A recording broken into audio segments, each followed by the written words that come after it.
Ուրեմն ուզում եմ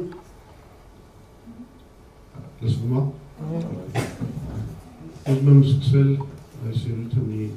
զավեշտալի պատմությունից։ Իմ շատ լավ ընկեր, երջանկահիշատակ Ռուբեն Շուգարյանը, մեր առաջին դեսպանը Միացյալ Նահանգներում, ընդհանրապես սիրում էր այս պատմություններ հավաքել եւ պատմություններից մեկը այլ էր, որ Վաշինգտոնում, որտեղ ինքը ծառայում էր, այդպեսի մի հավաք էր նախկին սովետական հանրապետությունների դեսպանների եւ ներկա էր նաեւ մի բարձրաստիճան վրացի պաշտոնյա, որը ասում էր հետեւյալը. ասում էր, слушайте, нам не повезло. Вот у Азербайджана есть нефть, у Армении есть диаспора, а у нас ничего нет, только интеллект.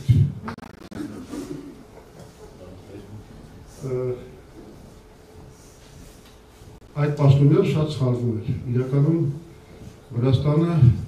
ունի այն, ինչ որ չունի ոչ Հայաստանը, ոչ Ադրբեջանը, որն է ծովը, ունի նավահանգիստներ և ունի հնարավորություն էապես նվազեցնել արտաքին կապսերը։ Ես միկրոֆոնը սենց այն ապայելում իշտ, հա? Լավ էլ բարձր, առավ միկրոֆոն։ Չէ, առավ միկրոֆոն։ Սենց լսում, հա? Միգուցե փոխեմ, հա, մեկ էլ հետո թորագիչը անջատեք կամ ջերմաշտան ինքացրեք։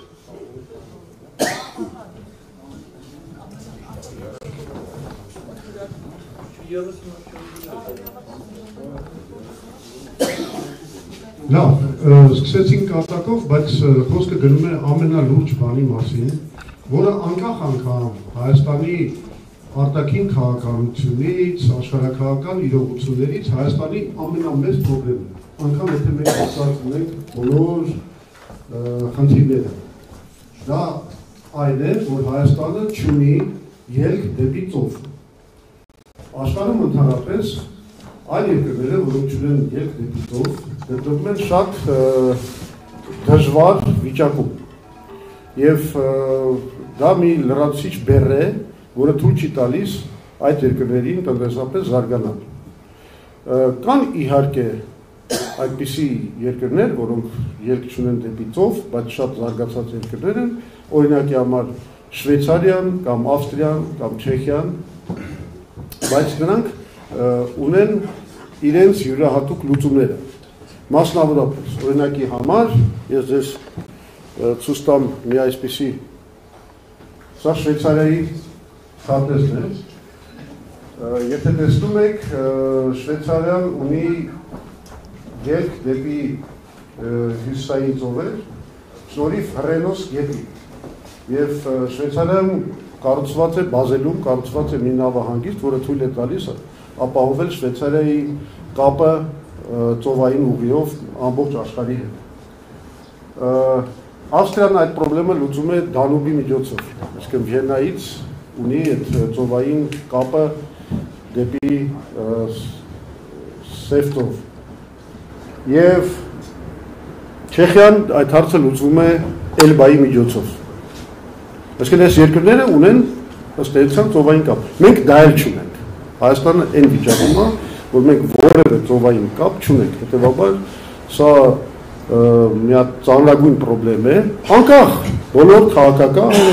արտաքին քաղաքական, աշխարհաքաղաքական խնդիրներից մենք այս խնդիրը ունենք։ Ամենալավ վիճակում էլ այս խնդիրը ունենք։ Հետևաբար Էդ էլ ասեմ, որ համաշխարհային բանկի տվյալներով այն երկրները, որոնք չունեն ելք դեպի ծով, տրանսպորտային ծախսերը նստում են 50%-ով ավելի միջին հաշվով։ Հասկացանք, ոնց է մեր տնտեսությունը խեղդվում ամեն դեպքում, անգամ եթե սա խնդիրները լուծված են։ Հիմա այս իբր քիչեր Հայաստանը իրականում նաև գտնվում է շրջապատման մեջ, որը պայմանավորված է արդեն արտաքին քաղաքական, աշխարհաքաղաքական խնդիրներով, մասնավորապես 1992 թվին ամենամեծ փլուզումը մենք ունեցանք այն պատճառով, որ փակվեց Աբխազիայի երկաթուղին, որը մեզ կապում էր Ռուսաստանի հետ։ Եվ հիմա մեր միակ ելքը, երկաթուղային ելքը դեպի ծով, գիտեք, Վրաստանի միջոցով է, որը մեզ բավականին խոցելի է դարձնում նաև տնտեսական առումով, որովհետև Վրաստանը այս պահին մոնոպոլիստ է դեպի նավահանգիստ ճանապարհներ տրամադրելու հարցում եւ կարողանում է մեզ վրա իր պայմանները փաթաթել, թելադրել։ Եվ ուրեմն հասկանալի է, որ այս ամեն ինչի ֆոնի վրա շատ կարևոր նշանակություն է ստանում այն ծրագիրը, որի մասին հայտարարեց կամ թմկահարեց մեր կառավարությունը այսօրվա, դա այսպես կոչված TRIP ծրագիրն է։ Դուք բոլորը տեղյակ եք այդ ծրագրին, իհարկե դետալներ կան, որ մեզ չեն ասում, թաքցնում են, դեմագոգիայով են զբաղվում, մենք գիտենք, որ ինքը Թրամփը ասել է, որ 99 տարով Հայաստանը տալիս է այդ միջանցքը, հենց միջանցքը անունով էլ կոչել է դա, տալիս է Միացյալ Նահանգներին, որը եւ կապահովի Ադրբեջանի կապը, ու դա հենց Թրամփի ելույթի մեջ էր, կապահովի Ադրբեջանի կապը Նախիջևանի հետ։ Հիմա եկեք մենք հասկանանք, այնուամենայնիվ արդյոք այս ծրագրի իրագործումը լուծում է այն հարցերը, որոնց մասին մենք խոսեցինք։ Նախ եւ առաջ մի հարց է առաջանում, որն է հետեւյալը. Հայաստանը երկաթուղով փոխկապակցված չի։ Այսինքն մենք օրինակ Երևանը երկաթուղային կապ այսօր չունի Մեղրիի հետ, Կապարի, Սյունիքի հետ ընդհանրապես։ Եվ այս հարցը չի լուծվում։ Այսինքն Հայաստանի ներսում մենք միևնույնն է այս կապը չունենք, երկաթուղային կապը, անգամ եթե TRIP-ը իրականացվի։ Ինչը նշանակում է, որ այս պրոյեկտի իրականացման դեպքում իրականում Սյունիքը տնտեսապես ավելի շատ կկապվի Ադրբեջանի հետ։ Եվ սա իրականում ապագայում կարող է դառնալ եւ դառնալու է շատ լուրջ խնդրեմ։ Այս խոսում ենք այն բանի մասին, որ ընդհանրապես ասենք համարենք, որ իդեալական կիրականացվի այն ինչ որ մեր կառավարությունը այսօր մեզ բացուցում է։ Երկրորդ խնդիրը, որի հետ մենք բախվում ենք TRIP ծրագրի իրականացման հարցում, դա այն է, որ մեր բոլոր երկաթուղային ճանապարհները, բացի այդ Սևտովյան Վրաստանով ճանապարհը, բոլոր մեր ելքերը երկաթուղային դեպի աշխարհ տեղի են ունենալու կամ Ադրբեջանի կամ Թուրքիայի միջոցով։ Ինչը նշանակում է, որ Թուրքիան եւ Ադրբեջանը ունենալու են Հայաստանի վրա ճնշման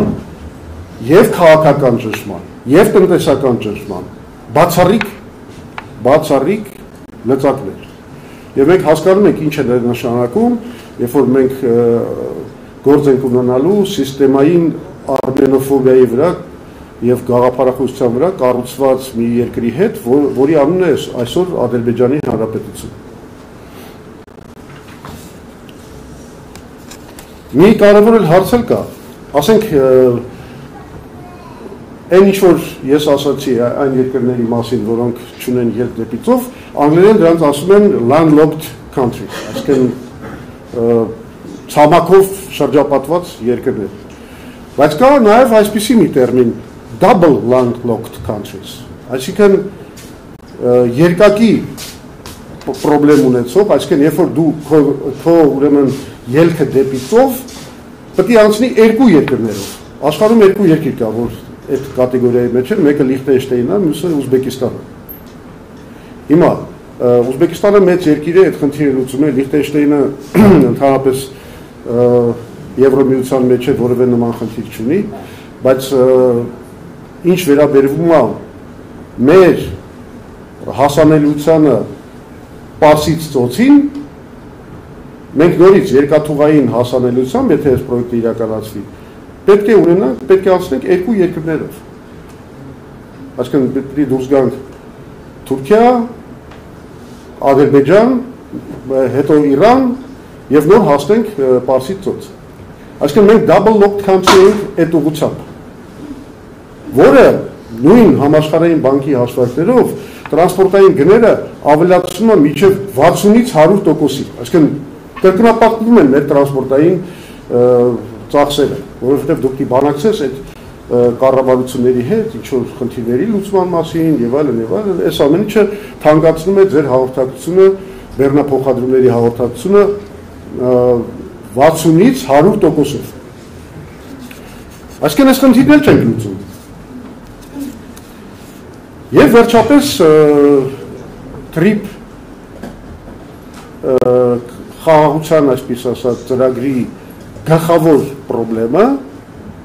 իմ կարծիքով դա այն է, որ TRIP-ը աշխարհաքաղաքական ռումբ է դնում այս խաղաղության իբր հռչակված խաղաղության տակ։ Այդ խաղաղությունները չունենք, բոլորը գիտեք։ Ինչ առումով։ Տեսեք, այստեղ ես պատկերել եմ ձեզ ցույց եմ տալիս մի քարտեզ, որտեղ մի կողմից արևմտյան բլոկն է ներկայացված, մյուս կողմից ներկայացված է BRICS նոր աշխարհաքաղաքական միավորման անդամ երկրները, եւ եթե տեսնում եք շատ հետաքրքիր իրավիճակ է ստեղծվում հենց հարավային Կովկասում, որտեղ այդ երկու մեծ աշխարհական բլոկերը իրար հետ ոնց որ առերեսվում են եւ այնտեղ կա այդ գորշ զոնաները, որոնք դեռ ենթակա են սուր մրցակցության եւ ազդեցության ծավալման բոլոր խնդիրների։ Եվ մենք հասկանում ենք հետեւյալը, որ այս լուծումը դա լուծում է կապույտ բլոկի համար, այսինքն արևմուտքի համար, բայց սա լուծում չի BRICS-ի համար։ Այսինքն ըստ էության TRIP պրոյեկտի իրականացումը բացարձակապես արհամարում է BRICS երկրների շահերը, լինի դա Ռուսաստանը, լինի դա Իրանը, լինի դա Հնդկաստանը կամ Չինաստանը, որոնք շատ լուրջ հետաքրքրություն ունեն այս ռեգիոնում։ Ըստ էության սա դառնում է թուրանական մի գործիք, որը արևմուտքը օգտագործելու է իր աշխարհաքաղաքական նպատակներով։ Եվ սա բերելու է սուր մրցակցության, որը ամեն րոպե կախված է լինելու մեր պետականության վրա եւ ամեն րոպե սպառնալու է պրոքսի պատերազմներով, ցնցումներով, հեղաշրջումներով եւ այլն եւ այլն, որտեւ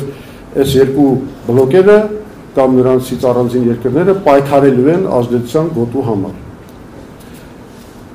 Հիմա նայեք, նույն վիճակում գտնվել է 1993 թվականում Ադրբեջանը։ Երբ որ աշխարհաքաղաքական մեծ մրցակցություններ սկսվել Ադրբեջանի ամենամեծ ռեսուրսի համար, նավթային ռեսուրսի համար։ Այն ժամանակ, քանի որ Արևմուտքը եւ Ռուսաստանը պայքարում են եւ Իրանը պայքարում են տիրապետման համար այդ ռեսուրսի, Ադրբեջանում մշտապես կառավարություններ էին փոխվում, մշտապես ինչ-որ խնդիրներ էր ծագում, ապստամբություններ եւ այլն, այդ երկիրը չէր կայունանում։ Այդ երկիրը կայունացավ միայն այն պահին, երբ որ կնքվեց Հեյդար Ալիևի հովանավորությամբ, գլխավորությամբ, կնքվեց այսպես կոչված 1994 թվականի դարի կոնտրակտը։ Ես հիմա ներկայացնում եմ այդ դարի կոնտրակտի գաղափարը, ուրեմն տեսեք, Ադրբեջանի նավթը ըստ էության բաժանվեց աշխարհական խաղացողների միջև այս փայերով եւ այստեղ շատ կարեւոր է, ասենք Լուկոյլի 10%-ը տեսնում եք, որովհետեւ դրանով բավարարվեց նաեւ Ռուսաստանի նկարտումները եւ այսուհետեւ Ադրբեջանը կայունացավ եւ հնարավորություն ստացավ նավթադոլարների այդ մեծ իր առաջընթացը ունենալ, հետագայում փոխել ռազմական բալանսը եւ ի վերջո կատարվեց այն, ինչ որ մենք ունեցանք 2020 թվականի պատերազմի ժամանակ։ Ինչու եմ այս գործարքի մասին խոսում, որովհետեւ Հայաստանը կարիք ունի նման մի դարի գործարքի համար եւ այն ինչ որ Ադրբեջանի համար նավթն էր, մեզ համար դա Սյունիքի տարածքն է, որը այսօր աշխարհաքաղաքական ճամբարների համար մեծ հետաքրքրություն է ներկայացնում որպես տրանզիտային գոտի։ Եվ բոլորը հասկանում են, ով տիրապետում է այդ գոտուն, նա ստանում է աշխարհաքաղաքական մեծ առավելություն հակառակորդի նկատմամբ։ Հետևաբար լուծումը այն է, ինչ որ կլիներ 1994 թվականի Ադրբեջանի կոնտրակտով, հիմա կլինի հայկական դարի կոնտրակտ եւ այս տրանզիտային այս զոնայի գործարկման համար պետք է հրավիրվեն նաեւ այլ փայատերեր, ինչպիսիք են Վրաստանը, Ռուսաստանը, Իրանը, Չինաստանը եւ Հնդկաստանը։ Այսինքն մենք խոսում ենք այսպիսի մի պրոյեկտի մասին, որը պայմանականորեն կանվանենք TRIP plus BRICS։ Ուրեմն ես հեսա ձեզ կներկայացնեմ մի ծրագիր, ըստ որի այդ երկաթուղու կառուցումը արժենում է մոտավորապես 3.2 միլիարդ դոլար, եւ սա է այն լուծումը, որը օրինակի համար Տեր-Պետրոսյանը դրան հղում կատարեց իր վերջին ելույթներից մեկում, անվանելով դա Զանգեզուրի տրանսպորտային հանգույց, փոխարենը ճանապարհի կամ TRIP-ի այդ ուղու կամ Զանգեզուրի միջանցքի, իսկ մենք այդ միջանցքը իրականում վերածենք հանգույցի, որպեսզի այս բոլոր խնդիրները, որոնց մասին ես խոսեցի, լուծվեն։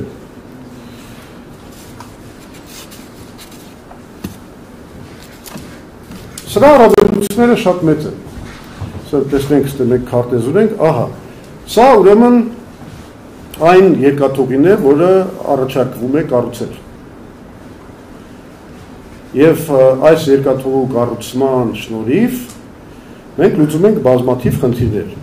Նախ Սյունիքը կապվում է ամբողջ Հայաստանին երկաթուղային հաղորդակցությամբ։ Ինչը նշանակում է, որ Հայաստանը ինքը կապվում է իր մեջ իր բոլոր շրջաններով, երկրորդը այդ երկայնքով գնում է տնտեսական աշխուժացում եւ մենք լուծում ենք նաեւ այն խնդիրը, որ Հայաստանը դառնում է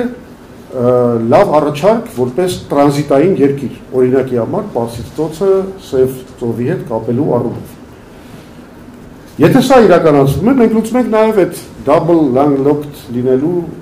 խնդիրը, այսինքն այսուհետև Հայաստանը Պարսից ծոցին հասնելու համար գործ չի ունենա երկու երկրների հետ, գործ կունենա մենակ մեկ երկրի հետ, որն է Իրանը։ Հա, ես էլ էսպես։ Եվ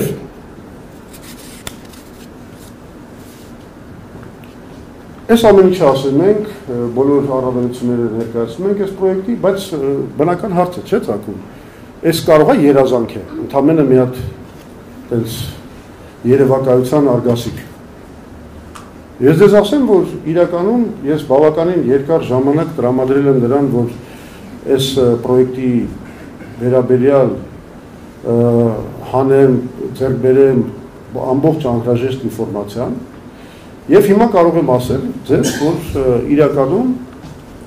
այս պրոյեկտը պատրանք չի, երևակայության արգասիկ չի, երազանք չի, սա լավ մշակված, կառուցված, հաշվարկված մի պրոյեկտ է, որը իդեպ ես պետք է ասեմ, սկսել է իրականացնել երրորդ նախագահի ադմինիստրացիան, Սերժ Սարգսյանի ադմինիստրացիան, 2008 թվականին իրենք հայտարարեցին, հենց Սերժ Սարգսյանը հայտարարել դրա մասին, հետո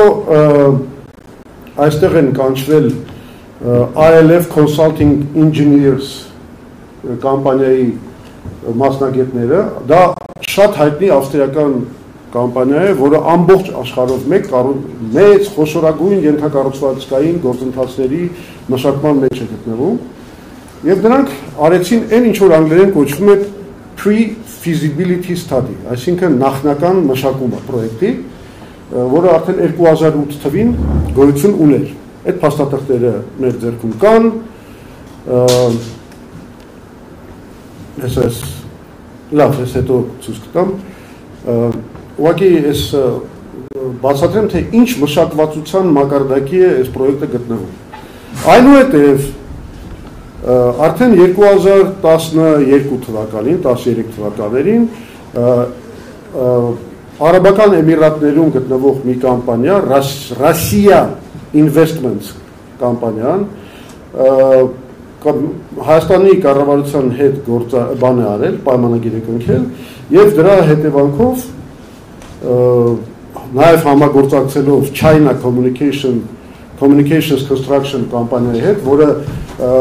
Չինաստանի ամենախոշորագույն բաներից այդ երկաթուղի կառուցող կամպանիաներից մեկն է,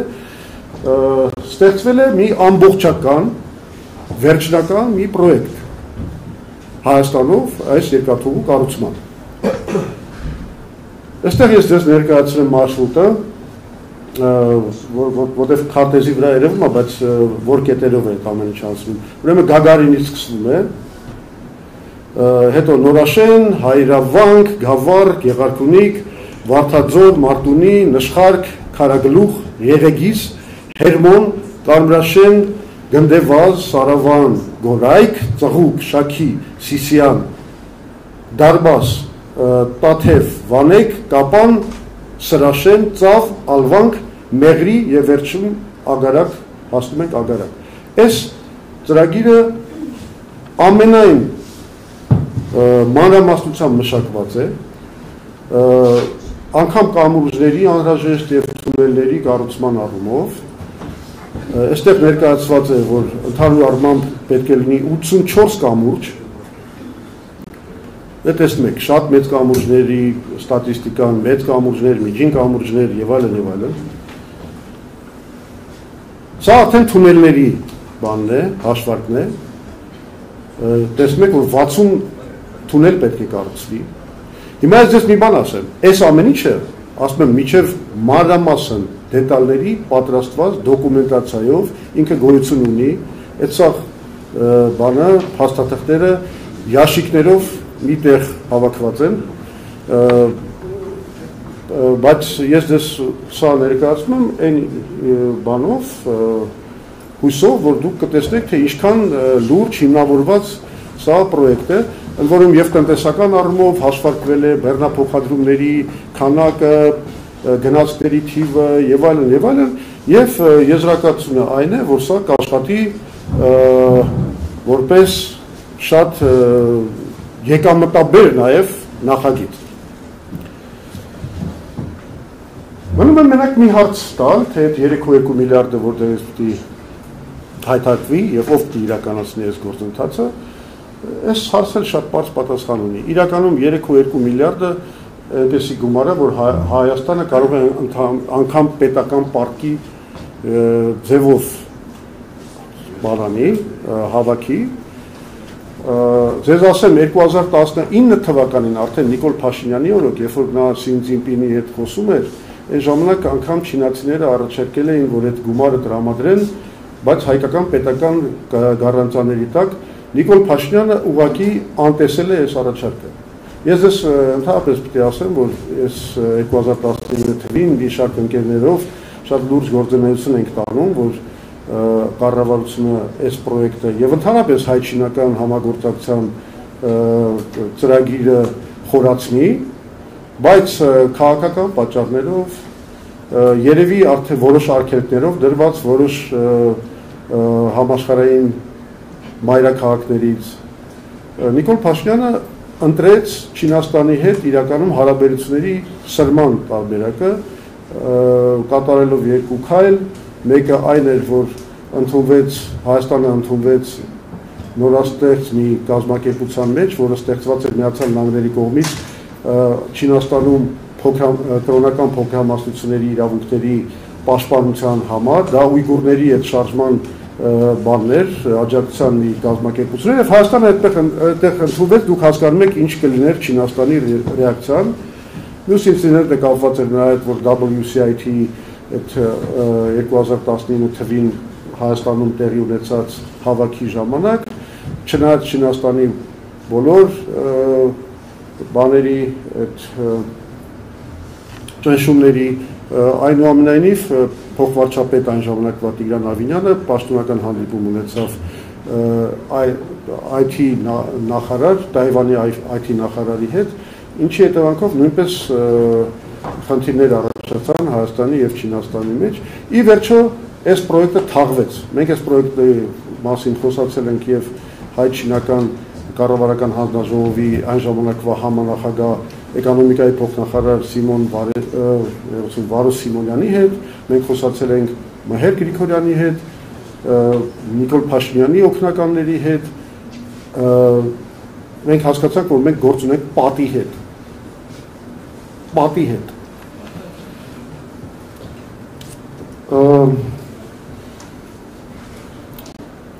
Երևի այսքանով ես ավարտեմ, միայն մեկ առաջարկ ունեմ մեր իշխանությանը, գիտեք, որ Պետրոս Ղազարյանը ամեն քայլափոխին խոսում է դրա մասին, որ ընդդիմությունը չունի խաղաղության ալտերնատիվ ծրագիր։